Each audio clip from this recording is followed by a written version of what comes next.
Diddy Combs has been denied bail in connection.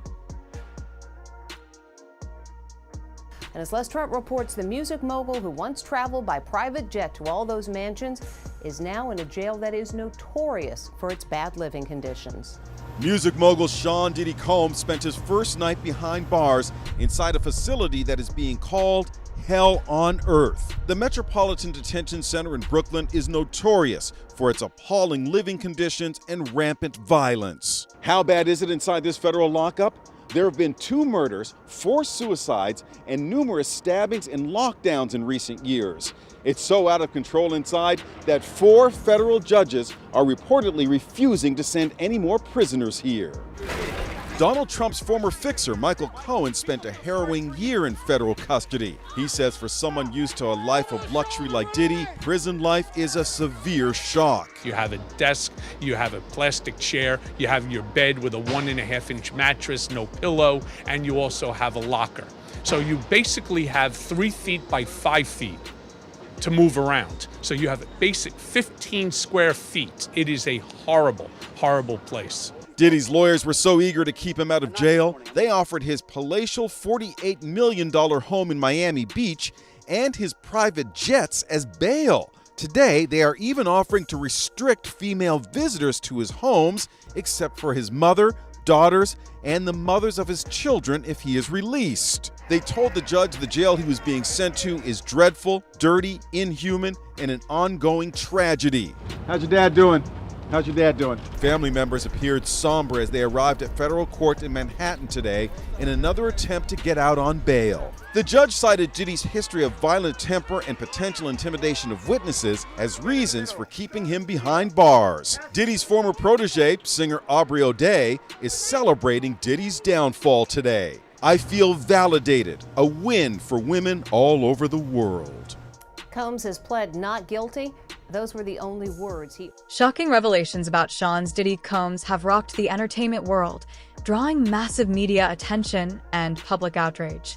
Federal investigators have uncovered surprising details linking the music mogul to alleged illegal activities, now fully exposed in a groundbreaking indictment. It's been 1 week since the arrest of Sean Diddy Combs. Diddy is now at the Metropolitan Detention Center in Brooklyn, a place that's been described as hell on earth. Fox 5's Lisa Evers is at MDC right now on Diddy's life behind bars. Lisa, what are you finding out tonight?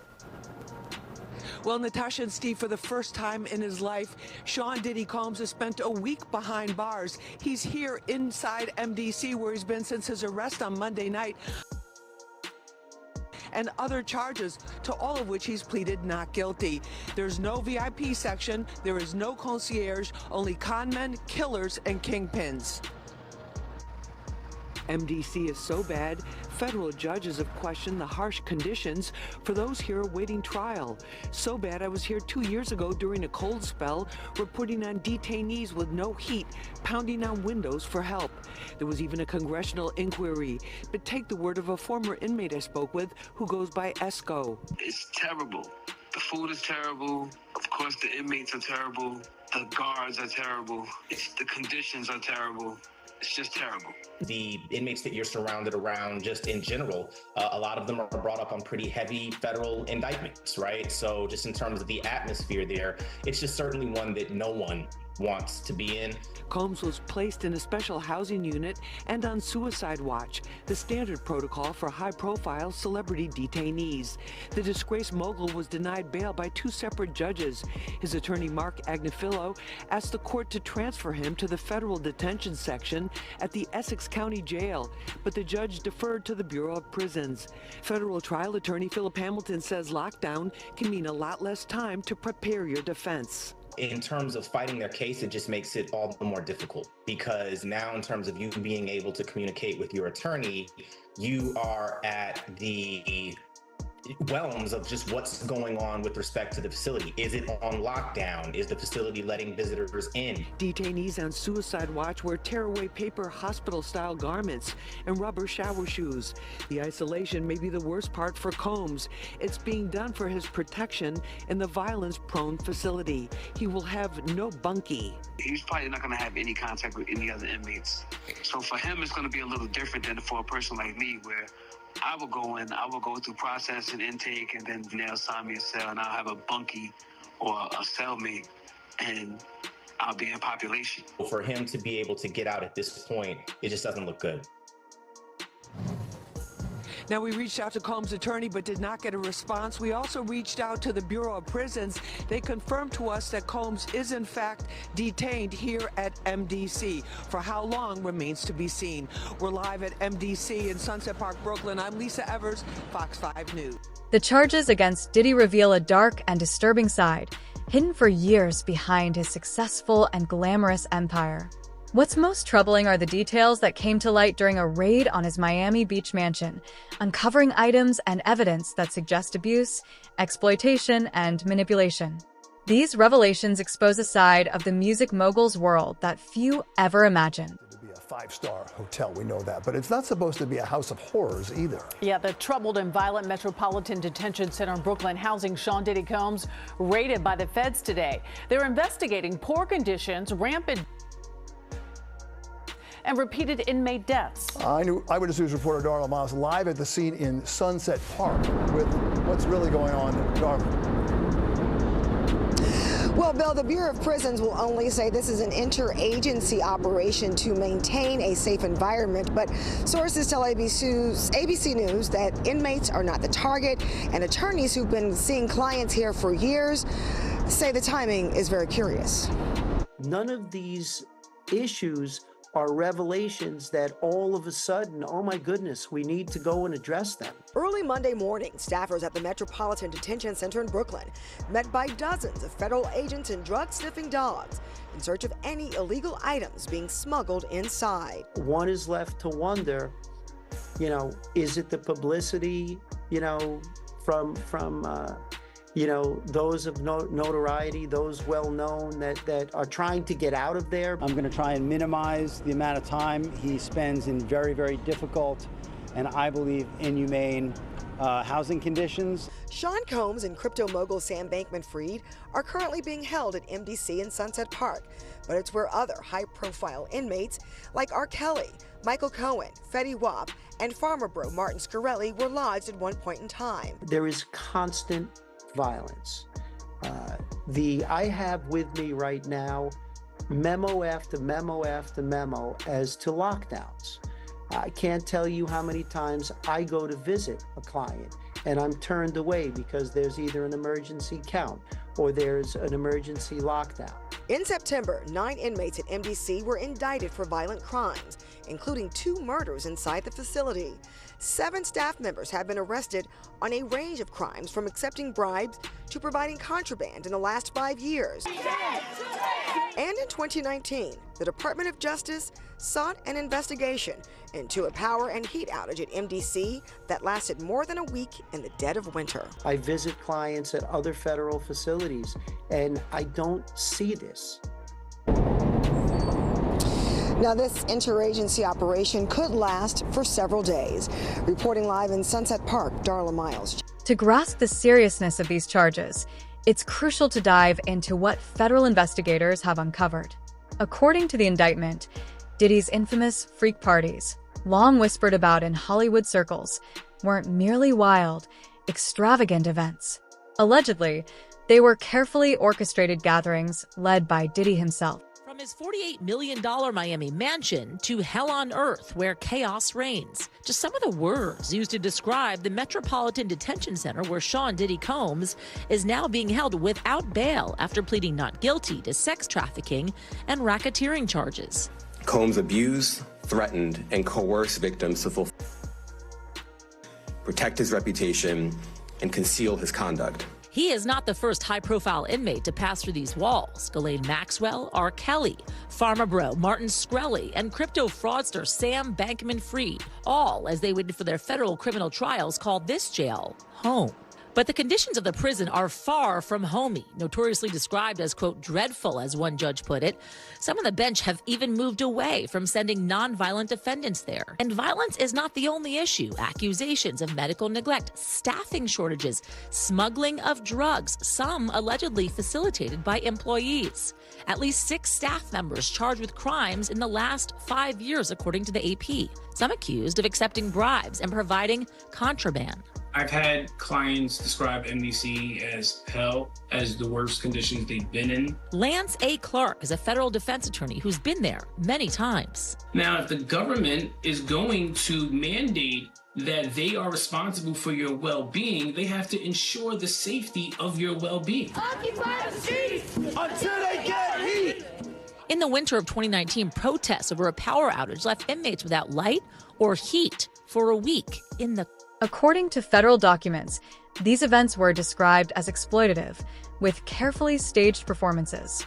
Diddy is accused of pressuring women into participating, with many allegedly being drawn in under the guise of romance, only to face prolonged and unsettling encounters. Understand how cold it must be in those cells, and not to have any electricity, any lights, and to not be able to communicate with your family is just inhumane. The prison has about 1,200 detainees and is the only federal prison in the nation's largest city. The DOJ shut down New York City's other federal jail, the Metropolitan Correctional Center, back in 2021, 2 years after Jeffrey Epstein died by suicide there. A Bureau of Prisons spokesman telling NBC News they, quote, take seriously addressing the staffing and other challenges at MDC Brooklyn, adding the director appointed an urgent action team and they've increased staffing. MDC has historically had tremendous problems, and the problems aren't resolved. Combs' lawyers originally hoping he could await trial under house arrest at his mansion, now arguing for him to be moved to a prison in New Jersey in the lead up to this trial, citing the prison's poor conditions, violence, and deaths. On Wednesday, his lawyer said he was being held in a special housing unit with an extra level of security. Yasmin's back with us now. So what is next? Is he going to be in jail in this facility until the trial begins? Is there a chance he could, get moved earlier than that? As of this moment, as of this hour, as of today, yes. But of course, as I mentioned earlier, they're going to be appealing this thing next to the Second U.S. Circuit Court of Appeals to overturn the judge's order here to try and get him actually released to his mansion on $50 million bail, wanting a GPS monitoring system, limited visits from family members, friends, so on and so forth. That is what they're proposing because of course, the violence I talked about in that piece inside these jail walls. They also, in the meantime, Hal, want to get him moved to a jail and or prison in New Jersey. The judge so far has essentially said that is up to the Bureau of Prisons to make that decision. Nonetheless, it's all going to be on appeals leading up to the trial. His next court appearance, by the way, October 9th. So looking for that, of course, and any decisions coming out from the Second U.S. Circuit Court of Appeals on this order. The accusations extend far beyond exploitation. According to the indictment, Diddy is alleged to have used intimidation and threats to make these women comply with his wishes, treating them as pawns in a disturbing scheme. Allegedly, these women were pressured into intimate acts with male commercial workers, coerced and forced into situations that many would consider outright trafficking. The manipulation reportedly didn't end there, revealing a deeply troubling pattern. Not the latest on the sex trafficking case against hip-hop mogul Sean Diddy Combs. We are learning tonight that additional charges could soon be forthcoming. So that's according to sources who spoke with Fox 5's Lisa Evers. She joins us now with the exclusive details. Lisa? Well, Stephen, Natasha, multiple sources tell me that a federal grand jury is hearing testimony from new witnesses, including some who are being flown in from out of state. Prosecutors are looking to bring more charges and additional co-defendants to the Sean Diddy Combs. This comes as a judge ruled that an accuser trying to sue Combs cannot remain anonymous. Fox 5 cameras were rolling to catch former Diddy associate Courtney Burgess as he walked with his attorney Ariel Mitchell into federal court to testify before a grand jury, hearing from witnesses about potential new charges. At the October 10th court hearing, lead prosecutor Assistant U.S. Attorney Emily Johnson cautioned that the trial timeline could be affected by a superseding indictment. That would make the case wider in scope and more complex, says attorney and former prosecutor Eric Faddis. So the original indictment that has already been issued lists the charges against Diddy. What the federal government sometimes does when they're continuing their investigation is they'll do a subsequent indictment which is a superseding indictment. It usually amends and replaces the original indictment and adds additional charges. Combs' defense team has repeatedly stated they want a speedy trial. New charges and a superseding indictment could slow that down. The trial's scheduled for May 2025. But if there are charges that add a completely new dimension to this case, which I think is reasonably likely, that could cause... Following these alleged encounters, reports suggest that Diddy and the victims would use 4 fluids to recover from both the physical toll of the events and the heavy substance use reportedly involved. This disturbing detail highlights the extent of control and influence Diddy is accused of wielding over these women's lives, adding another chilling layer to the accusations. Apparently, the grand jury felt the same way that I felt, because we've learned that Courtney Burgess has been summoned back to testify again next week. So it's a good time to bring in Ariel Mitchell, Courtney Burgess's attorney. You saw her sitting beside Courtney on the air. Hey, it's good to see you again, Ariel. Boy, this is becoming a frequent visit that you and I are having. So talk to me a little bit about Diddy's team's reaction, because man, did they ever...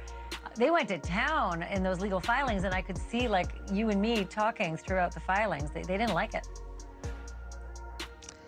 They were pretty pissed off, to say the least, very upset. And I would assume you'd be upset when you know the truth is coming out and the truth is continuing to come out, and somebody like Mr. Burgess is delivering that truth. Mr. Burgess actually told me that he believed that the purpose of that gag order letter that was written by Mark Agnifilo on November 3rd was because Diddy knew that it was Courtney who was bringing this information and said, well, he finally got me where he wants me. So we truly believe that not only Mark Agnifilo, but also Sean Combs is very much so aware that the things that Courtney has talked about and said he witnessed, and the things that were on the flash drives, including the book, as well as the other videos, were definitely of real events and things that had happened. And that is the last thing that Mr. Combs would like out about him, is these factual allegations of things that he has done and that he knows he's done. I should make note that the book is purported to be Kim Porter's manuscript turned into a book that apparently is on these flash drives. So big question, your client, Courtney Burgess, has been asked to come back on November 12th before the grand jury again. I know he told us it was not a good experience the first time. He felt like they were making him into a criminal. He said he just wanted to help the victims. Why does he have to go back? Well, we have to finalize the testimony. So I do believe we may be able to waive our appearance in that, where Mr. Burgess might not actually physically have to come back, but there was a rider attached to the subpoena that requested certain documents and videos and evidence that Mr. Burgess had talked about in his interviews prior to the grand jury subpoena, and part of what he was supposed to bring. So they just need to bring that to completion, and that's the purpose for us possibly having to testify further. Makes sense. So mark your calendar and come on back on the program and let us know what happens next. Ariel Mitchell, I always love having you on. Thank you for this. Appreciate it. The unsettling findings didn't stop with the women involved. During a raid on Diddy's Miami Beach mansion, authorities uncovered a range of incriminating items, including firearms, large stockpiles of ammunition, drugs, and, perhaps most disturbingly, substantial amounts of baby oil and lubricant. These discoveries add a deeply troubling dimension to the case. Before his arrest, disgraced music mogul Sean Diddy Combs was famous for holding his annual 4th of July party in the Hamptons. All of the well-known partygoers wore white, and it wasn't exactly a family-friendly event. Now imagine you're find yourself a guest there. Allison Hall has more. Can you believe this 6-year-old boy was once a guest at Diddy's infamous white party? The disgraced mogul has his arm draped around a young Justin Livtowski back in 1999. Justin is now 31 and tells Inside Edition about taking that photo. He put his arm around me in an uncomfortable way, close to areas that you shouldn't as a grown man. He recalls what he saw at the party. So I remember marijuana, and topless women. That's the two main things that I remember. So, how'd he end up there? Well, his father, David Allen, was Diddy's photographer, snapping pictures of partygoers in the Hamptons. Justin's mom, Maya, was also there. She says the party was family-friendly at first, but then turned raunchy. People were getting high. There were girls swimming topless, young-looking girls that were, not dressed. We moved to another part of the house so that he wouldn't be exposed to what was going on. In later years, Diddy implemented a curfew for children. The kids have like an hour left, so get extra comfortable, but this thing turns into something that when y'all get older, y'all don't want to come to. I think he's a monster. This week, Houston-based lawyer Tony Busby says more than 120 people are coming forward with claims.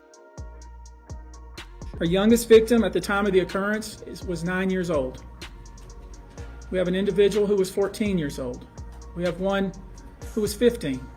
Did Diddy assault you in any way? When you say assault, I don't know the exact definition, but he put his arm around me in an uncomfortable way. Diddy is now behind bars facing federal. He denies all claims. These items are reportedly connected to the so-called freak-off parties, implying that the events were not only exploitive but also violent and disturbing, with a level of planning that's hard to comprehend. The baby oil and lubricants found during the raid are seen as tools used for these horrific acts, further deepening the grim details of this unfolding scandal. Music mogul and rapper Sean Diddy Combs has faced 4 different lawsuits in recent weeks alleging, all of which he has denied. The first of those came from singer Cassie Ventura, known as Cassie, who